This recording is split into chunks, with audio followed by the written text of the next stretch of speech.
अस्सलाम वालेकुम dear teachers. आज इस वीडियो के अंदर पीजीसी एक नए फीचर को इंट्रोड्यूस करवा रहा है। उस फीचर को इस्तेमाल करते हुए ना सिर्फ टीचर्स के लिए असाइनमेंट्स और क्विजेस को चेक करना आसान हो जाएगा, बल्कि स्टूडेंट्स के लिए भी उसको अटेम्प्ट करना आसान हो जाएगा। इस वीडियो के 3 हिस्से हैं। पहले हिस्से के अंदर हम आपको ये बताएंगे कि असाइनमेंट या क्विज को माइक्रोसॉफ्ट फॉर्म को इस्तेमाल करते हुए किस तरह से डिजाइन किया जा सकता है।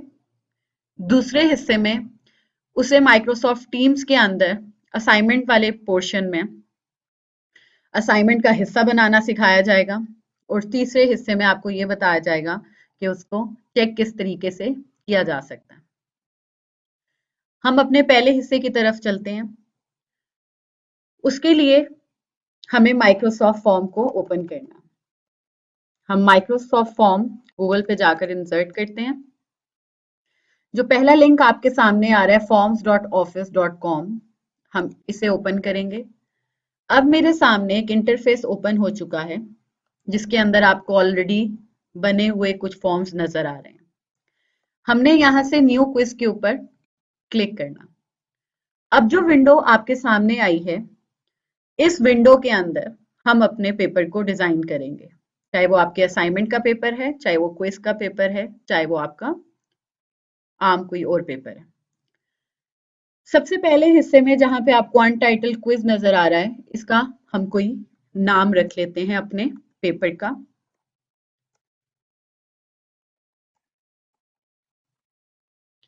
हमने इसका एक नाम रखा, साथ अपने सब्जेक्ट को मेंशन कर देते हैं। इसकी डिस्क्रिप्शन के अंदर जो भी इंस्ट्रक्शंस आप अपने स्टूडेंट तक कन्वे करना चाहते हो वो आप इसके अंदर इंसर्ट कर सकते हो। मैं इसके अंदर मार्क्स और सिलेबस ऐड कर देती हूँ ताकि बच्चे को समझने में आसानी हो जाए। उसके बाद आपको यहाँ पे एक ऐड न्यू का बटन नजर आ रहा है। इसको क्लिक करके हम लोग सबसे पहले, जैसे हमारे एक पेपर के अंदर डिफरेंट सेक्शंस होते हैं, इसी तरह हम वो सेक्शंस यहाँ पर भी बना सकते हैं। ऐड पे क्लिक करते ही मेरे सामने एक विंडो खुली, इसके ऊपर एक ड्रॉप डाउन मेन्यू आ रहा है, वहां से मैं सेक्शन को चूज कर लूंगी। सबसे पहला जो सेक्शन है मैं उसे सेक्शन ए का नाम देती हूँ और इसके अंदर हम एमसीक्यूज को इंसर्ट करते हैं। माइक्रोसॉफ्ट फॉर्म को यूज करते हुए सबसे आसान चीज आपके एमसीक्यूज को चेक करना, क्योंकि वो हमारा सिस्टम जो माइक्रोसॉफ्ट फॉर्म है वो ऑटोमेटिकली उसको चेक करके आपको रिजल्ट्स दे देगा। आपको सिर्फ उसके अंदर एमसीक्यूज डालने हैं, उनके करेक्ट आंसर उसको बता देने हैं। चेक करने का काम वो आपको खुद करके देगा। जब आपका स्टूडेंट्स एमसीक्यूज अटेम्प्ट करके आपको रिटर्न करेगा तो वो आपको माइक्रोसॉफ्ट फॉर्म उसके आंसर्स बता देगा कि ये स्टूडेंट के इतने मार्क्स आए हैं, क्योंकि वो ऑलरेडी चेक कर चुका होगा। हम एमसीक्यू इंसर्ट करते हैं, ऐड न्यू पे क्लिक किया। यहाँ पे ये जो चॉइस का ऑप्शन है, इसके थ्रू आप एमसीक्यू को यहाँ पे डाल सकते हो। मैंने इसको चूज किया। यहाँ पे क्वेश्चन नंबर 1 की ऑप्शन आ रही है, हम इसके अंदर एक सिंपल क्वेश्चन डाल देते हैं।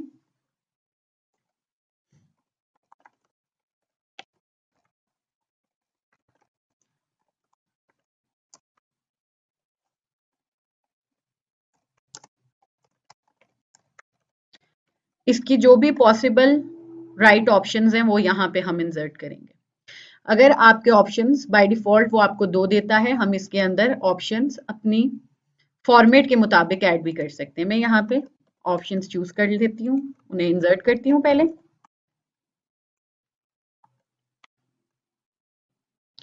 और उसके बाद अब इन 4 ऑप्शंस में से जो भी मेरा ऑप्शन ठीक है वो मैं सिस्टम के अंदर फीड करवा देती हूँ। उसको फीड करवाने का तरीका ये है कि जो भी आपका राइट ऑप्शन है उसके सामने आए, आपको टिक बना हुआ नजर आ रहा है, हम इस टिक पे क्लिक करेंगे। अब हमने सिस्टम को उसके पॉसिबल ऑप्शंस भी बता दिए हैं और उसको करेक्ट आंसर भी बता दिए। इसका फायदा ये होगा कि वो उसको खुद ब खुद चेक करके हमें वापस कर देगा।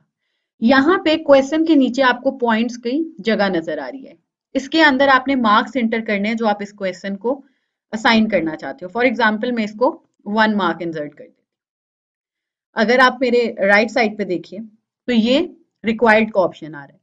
रिक्वायर्ड के ऑप्शन के थ्रू हम लोग इस क्वेश्चन को बेसिकली इंपॉर्टेंट बना देते हैं। इंपॉर्टेंट इन अ सेंस कि यूजर जो है, जो हमारा स्टूडेंट है, वो इसको स्किप नहीं कर सकता आंसर किए बगैर, तो इसलिए हम इसके रिक्वायर्ड ऑन कर देते हैं। इसके अंदर एक और चीज है, जब हम थ्री डॉट्स पे क्लिक करते हैं हमारे पास शफल ऑप्शंस का आपको ऑप्शन नजर आ रहा है। शफल ऑप्शन से क्या होगा, अगर आप इसको ऑन कर देते हो तो हर स्टूडेंट के सामने जो आपके आंसर्स ऑप्शंस हैं वो इस सीक्वेंस में नहीं जाएंगे। हर स्टूडेंट के सामने वो शफल होके किसी डिफरेंट सीक्वेंस में नजर आएंगे। तो हम इसको ऑन कर देते हैं। ये मेरा एक क्वेश्चन डिजाइन हो गया। अब इस क्वेश्चन को डिजाइन करने के बाद आप ऐड न्यू के थ्रू नेक्स्ट क्वेश्चन भी इंसर्ट कर सकते हो। लेकिन अगर आप चाहते हो कि सेम सेटिंग्स अगले क्वेश्चन में भी आपने करनी है तो आप कॉपी कर लो इस क्वेश्चन को। ये आपका क्वेश्चन नंबर 2 बन जाएगा। हम इसी के अंदर क्वेश्चन को चेंज कर सकते हैं फॉर एग्जाम्पल, और अपने ऑप्शंस आप चेंज करके जो भी राइट ऑप्शन है वो इसको बता दो। बाकी सारी उसकी सेटिंग्स वही रहेंगी जो हम पहले ऑलरेडी सिलेक्ट कर चुके हैं। मैथ्स या केमिस्ट्री वाले टीचर्स यहाँ पे थ्री डॉट्स में से मैथ वाले ऑप्शन को चूज करके इक्वेशन को इंसर्ट कर सकते हैं। उनके लिए इक्वेशन को इंसर्ट करने के लिए जो जो सिंबल्स कुछ ज्यादा इस्तेमाल होने वाले हैं वो उनको सामने नजर आ रहे हैं, उस तरीके से वो मैथ्स की इक्वेशन को इसमें इंसर्ट कर सकते हैं। अभी हम इसको बंद कर देते हैं। ये दो एमसीक्यूज हमारे डिजाइन हो चुके हैं। अब हम नेक्स्ट पे आएंगे। अब हम नेक्स्ट सेक्शन बनाने लगे। मैं ऐड न्यू में से नया सेक्शन इंसर्ट करती हूँ और मैं इसका नाम रख देती हूँ शॉर्ट क्वेश्चन आंसर्स।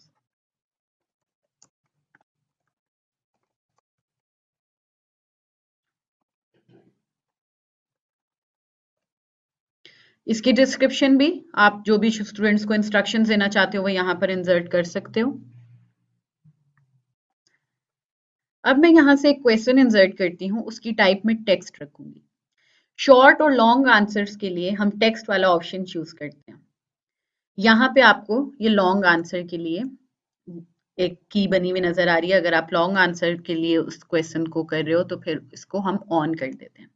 शॉर्ट और लॉन्ग आंसर्स दोनों के अंदर स्टूडेंट 4000 करेक्टर्स को डाल सकता है। 4000 करेक्टर के अंदर स्पेसेस इंक्लूडेड है। दोनों में फर्क क्या है? शॉर्ट क्वेश्चन में स्टूडेंट के सामने ये एक लाइन नजर आती है और लॉन्ग में उसको ये लाइन बड़ी नजर आती है। लॉन्ग आंसर में वो अपने आंसर को इंटर प्रेस करके डिफरेंट लाइंस के ऊपर दिखा सकता है। तो आई विल रिकमेंड कि आप लॉन्ग आंसर्स को ऑन कर दो।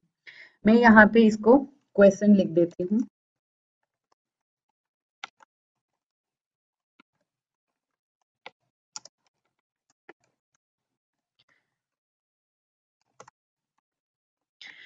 यहाँ पे इस क्वेश्चन के जितने भी हमने वेटेज रखनी है हम वो पॉइंट्स इंसर्ट कर देते हैं। अब ये मेरा क्वेश्चन डिजाइन हो चुका है। इसी तरह हम लोग और शॉर्ट क्वेश्चंस भी इसके अंदर इंसर्ट कर सकते हैं। नेक्स्ट, अब हम इस फॉर्म के पीछे कोई थीम लगा देंगे ताकि ये थोड़ा अट्रैक्टिव लगे। हमने थीम लगा दिया। आप इसको डिजाइन करने के बाद प्रीव्यू वाले ऑप्शन से इस फॉर्म को देख भी सकते हो कि ये स्टूडेंट के सामने किस तरह नजर आएगा। स्टूडेंट एक टाइम पे एक सेक्शन को ही अटेम्प्ट कर सकता है और जब तक वो एक सेक्शन को अटेम्प्ट नहीं करेगा वो नेक्स्ट सेक्शन पे नहीं जा सकता। जैसे मैंने इसको एक को सेलेक्ट किया, दूसरे को आंसर नहीं किया, जब मैं नेक्स्ट करती हूँ तो मुझे रिस्ट्रिक्शन दे देता है दिस क्वेश्चन इज रिक्वायर्ड, क्योंकि मैंने इसका रिक्वायर्ड का ऑप्शन ओपन किया हुआ था।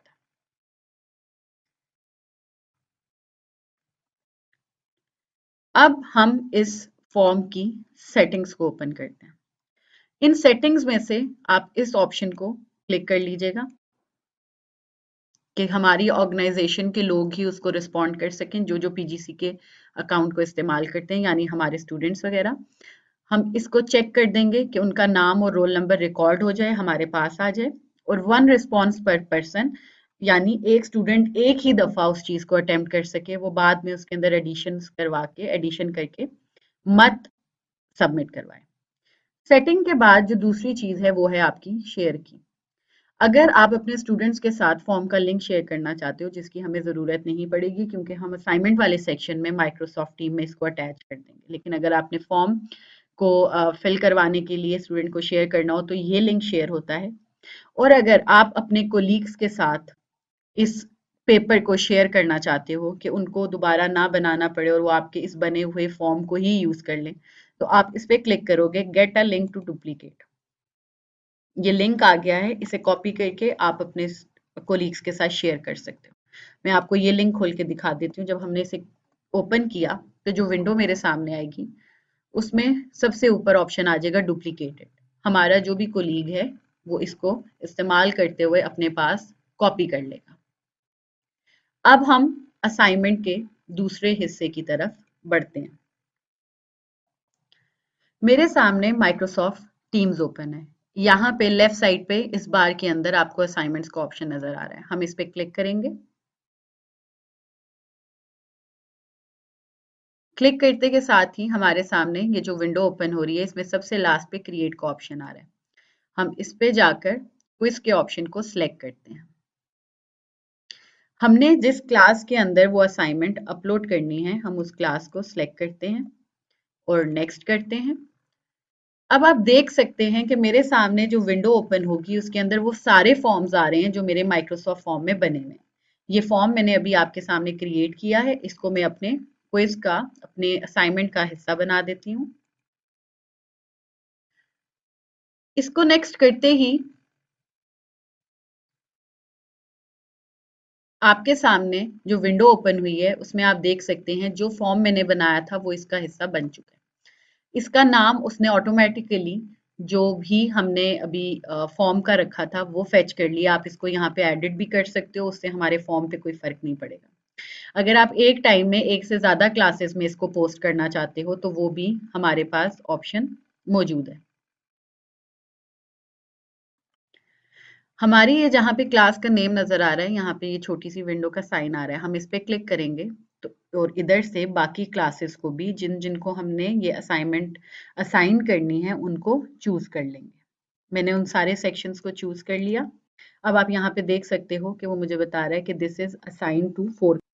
लेकिन एक से ज्यादा क्लासेस को सिलेक्ट करने का नुकसान ये है कि वो जर्नल के चैनल में उनको पोस्ट करेगा।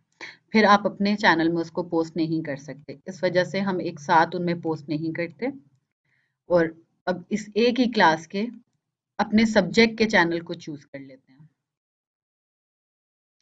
इस जगह से आप अगर उस असाइनमेंट की कोई ड्यू डेट रखना चाहते हो तो वो असाइन कर दोगे, वो सिलेक्ट कर लोगे। उसके बाद इस असाइनमेंट को हम सेव कर रहे हैं, अभी हम उसको असाइन नहीं कर रहे हैं। अब ये मेरे ड्राफ्ट के अंदर आ चुकी है। जिस टाइम पे मुझे ये क्लास को असाइन करनी होगी मैं उसको इस असाइन के बटन को प्रेस करके अपने स्टूडेंट्स को असाइन कर सकती हूँ। अब हम अपने असाइनमेंट के तीसरे हिस्से की तरफ जाते हैं और उसमें मैं आपको ये दिखाती हूँ कि हमारी असाइनमेंट को चेक कैसे किया जा सकता है माइक्रोसॉफ्ट टीम के अंदर। मैं कोई भी एक असाइनमेंट को सिलेक्ट करती हूँ। तो मैंने पहले से अपने स्टूडेंट्स को असाइन की हुई थी और यहाँ पे उनके रिस्पॉन्सेज आपको शो हो रहे हैं। मैं एक असाइनमेंट पे क्लिक करती हूँ तो यहाँ पर आप देख सकते हैं ये मेरे स्टूडेंट्स ने असाइनमेंट सबमिट करवाई हुई है अटेम्प्ट करने के बाद। इसमें स्टूडेंट का आंसर इस जगह नजर आ रहा है। आप आंसर को पढ़ के जितने भी मार्क्स उसको असाइन करना चाहते हो वो ये इस विंडो में लिख दें। ये आगे जो छोटी सी विंडो नजर आ रही है, अगर आपके स्टूडेंट के किसी क्वेश्चन में मार्क्स कट गए हैं और आप उसको बताना चाहते हो उसने क्या गलती की थी तो आप उस गलती को यहाँ पे मेंशन कर सकते हो।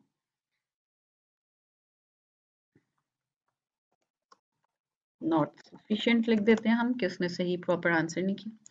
जब आप इन सारे क्वेश्चंस को चेक कर लोगे उसके बाद आपके मार्क्स ऑटोमेटिकली कैलकुलेट होकर टोटल होकर यहाँ आपके सामने आ जाएंगे। मैं सारे के अंदर कोई वो लगा देती हूँ मार्क्स, क्योंकि जब तक मैं एक पूरी असाइनमेंट को चेक नहीं करूंगी वो मुझे नेक्स्ट असाइनमेंट पे जाने नहीं देगा। अभी हम रिव्यू जब नेक्स्ट करेंगे तो अब मेरे सामने नेक्स्ट असाइनमेंट खुल गई। आप इन असाइनमेंट्स को अपने मोबाइल फोन्स पे भी चेक कर सकते हो और अपने सिस्टम को इस्तेमाल करते हुए भी चेक कर सकते हो। मैं अभी फिलहाल इसको क्लोज करती हूँ। जो असाइनमेंट चेक हो जाएगी उसके मार्क्स यहाँ पर आपको विजिबल हो जाएंगे। जैसे अभी हमने एक असाइनमेंट चेक की थी, उसके मार्क्स यहाँ पर आ गए। जब ये सारे मार्क्स, आप सारी असाइनमेंट्स को चेक कर लो और सारी मार्क्स यहाँ पर नज़र आ जाएं, तो इन असाइनमेंट्स को यहाँ से क्लिक करके आप रिटर्न करके बटन से स्टूडेंट्स को मार्क्स के साथ रिटर्न कर सकते हो। और अपने रिकॉर्ड के लिए अब हम इस 3 डॉट्स पे रिटर्न के साथ जो आपको नजर आ रहा है क्लिक करेंगे और यहाँ से जब एक्सपोर्ट टू एक्सेल करेंगे तो मेरे स्टूडेंट्स के नाम, रोल नंबर और उनके जो भी ग्रेड्स हैं वो मेरे पास एक एक्सेल की शीट की फॉर्म में डाउनलोड के फोल्डर में डाउनलोड हो जाएगा। अब यहाँ पे आप देख सकते हैं डाउनलोड के फोल्डर में मेरी उस क्लास के ग्रेड्स डाउनलोड हो गए और यहाँ से मैं इजीली उन्हें ईएमएस के ऊपर अपलोड कर सकती हूँ। तो होपफुली इस वीडियो से आप लोगों ने ये सीख लिया होगा कि माइक्रोसॉफ्ट फॉर्म के अंदर हम लोग किस तरह से असाइनमेंट को डिज़ाइन करते हैं और उसे अपने असाइनमेंट का हिस्सा बनाते हैं।